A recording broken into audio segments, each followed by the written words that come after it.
നമസ്തേ.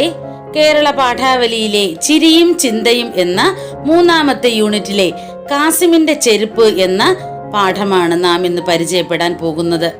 ഒരു അറബി കഥയാണിത്. ലുബ്ധന്, അതായത് പിശുക്കന് ഇരട്ടി ചിലവുണ്ടാകും. മറ്റൊരു വിധത്തിൽ പറഞ്ഞാൽ അല്പലാഭം പെരും ഛേദം എന്നൊക്കെ പറയുന്നത് കേട്ടിട്ടില്ലേ? ഈ ചൊല്ലിന്റെ സാരാംശം നമുക്ക് ഈ പാഠത്തിൽ കാണാൻ കഴിയും. നല്ല ഭക്ഷണം കഴിക്കണമെങ്കിലും വസ്ത്രം വാങ്ങണമെങ്കിലും നന്നായി ഒന്ന് കുളിക്കണമെങ്കിലും പണം വേണം, അല്ലേ? കുളിക്കാതെ, നല്ല ഭക്ഷണം കഴിക്കാതെ, കീറിത്തുന്നിയ കോട്ടും ചെരുപ്പും ധരിച്ച് പിശുക്കി ജീവിച്ച ഒരു മുറിവൈദ്യനാണ് അബു കാസിം. എന്താണ് മുറിവൈദ്യൻ എന്ന് പറഞ്ഞാൽ?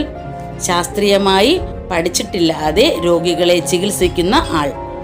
ഈ പിശുക്കും ആർത്തിയും ഒടുവിൽ അബു കാസിമിന് വിനയാകുന്നു. ചിരിയുണർത്തുന്ന ആ കഥയാണ് കാസിമിന്റെ ചെരുപ്പ് എന്ന പാഠം. നമുക്ക് പാഠം ശ്രദ്ധയോടെ മനസ്സിലാക്കാം. പഴയ കെയ്റോ നഗരം. അവിടെ അബു കാസിം എന്ന ഒരു മുറി വൈദ്യനുണ്ടായിരുന്നു. സർവ സൗഭാഗ്യങ്ങളും ഉണ്ടായിരുന്ന അയാൾ മഹാപിശുക്കനായിരുന്നു. കണ്ടാൽ ഒരു യാചകനേക്കാൾ കഷ്ടം. അയാളുടെ വർഷങ്ങൾ പഴക്കമുള്ള കോട്ട് 100 കണക്കിന് തുണിക്കഷണങ്ങൾ തുന്നിച്ചേർത്തുണ്ടാക്കിയതാണ്. നിറം കെട്ട് മുഷിഞ്ഞ തൊപ്പി, കുളിക്കാറില്ലാത്തതിനാൽ അഴുക്കടിഞ്ഞ ദേഹവും, അതിനേക്കാളൊക്കെ ദയനീയം ചെരുപ്പുകളാണ്. ആണികൾ തറച്ച് തുകലുകൾ വീണ്ടും വീണ്ടും തുന്നിപ്പിടിപ്പിച്ച് കുതിരത്തല പോലെയുള്ള ഒന്നായി തീർന്നിട്ടുണ്ട് അത്. ചെരുപ്പിന്റെ ഭാവവും രൂപവും ഒക്കെ ഏവരും ശ്രദ്ധിക്കുമായിരുന്നു. കാലം പോകെ നാട്ടിലൊരു പ്രയോഗമുണ്ടായി, കാസിമിന്റെ ചെരുപ്പ് പോലെ.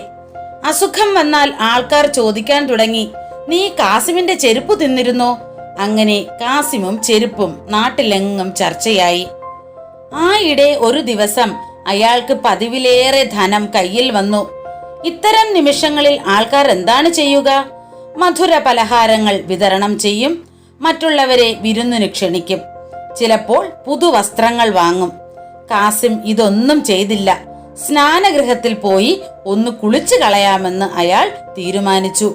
കട പൂട്ടി തേഞ്ഞു പോകുമെന്ന് കരുതി ചെരുപ്പ് കക്ഷത്തിൽ വെച്ച് മൂപ്പർ പുറപ്പെട്ടു.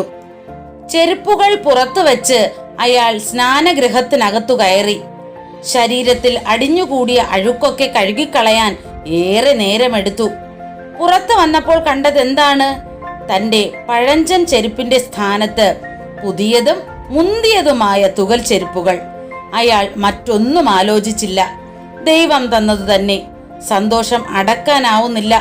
മുന്തിയ ചെരുപ്പും ധരിച്ച് മൂളിപ്പാട്ടും പാടി അയാൾ വീട്ടിലേക്ക് നടന്നു. വാസ്തവത്തിൽ സംഭവിച്ചത് എന്താണെന്നോ? വൃത്തികെട്ട ആ ചെരുപ്പുകൾ വാതിലിനു പിന്നിലേക്ക് മാറ്റിവെച്ചത് അവിടത്തെ ഭൃത്യനാണ്. സ്നാനഗൃഹത്തിൽ വന്ന ന്യായാധിപന്റെ കണ്ണിൽ അത് പെടേണ്ട എന്ന് കരുതിയാണ് അങ്ങനെ ചെയ്തത്. ആ ഭൃത്യൻ ജോലി സമയം കഴിഞ്ഞ് പോവുകയും ചെയ്തിരുന്നു. ന്യായാധിപൻ സ്വന്തം ചെരുപ്പ് തിരഞ്ഞു, കാണാനില്ല. മറ്റു ഭൃത്യന്മാർ അവിടമാകെ നോക്കി. കാസിമിന്റെ ചെരുപ്പുകളാണ് അവിടെ കണ്ടെത്താനായത്. സംശയമൊന്നുമില്ല, കാസിമായിരിക്കും മോഷ്ടിച്ചത്. കാസിമിനെ ഉടൻ തന്നെ പിടികൂടി ജയിലിലിട്ടു. ഭാരിച്ച തുക പിഴയടച്ചിട്ടാണ് അയാൾക്ക് പുറത്തിറങ്ങാനായത്. അന്നാദ്യമായി കാസിം തന്റെ ചെരുപ്പുകളെ വെറുത്തു. തന്റെ പണം നഷ്ടപ്പെടുത്തിയ ജന്തു. അയാൾ ആ ചെരുപ്പുകൾ നൈൽ നദിയിലേക്ക് വലിച്ചെറിഞ്ഞു. നമുക്ക് പാഠത്തിന്റെ ഇതുവരെയുള്ള ആശയം നോക്കാം. കെയ്റോ നഗരത്തിലെ പിശുക്കനായ മുറിവൈദ്യനാണ് അബു കാസിം.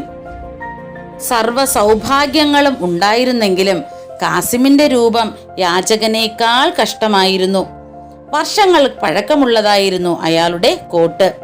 100 കണക്കിന് തുണിക്കഷണങ്ങൾ ഇതിൽ തുന്നിച്ചേർത്തിരുന്നു. നിറം കെട്ട് മുഷിഞ്ഞ തൊപ്പിയാണ് അയാൾക്കുണ്ടായിരുന്നത്. കുളിക്കാറില്ലാത്തതിനാൽ ദേഹമാകെ അഴുക്കടിഞ്ഞിരുന്നു.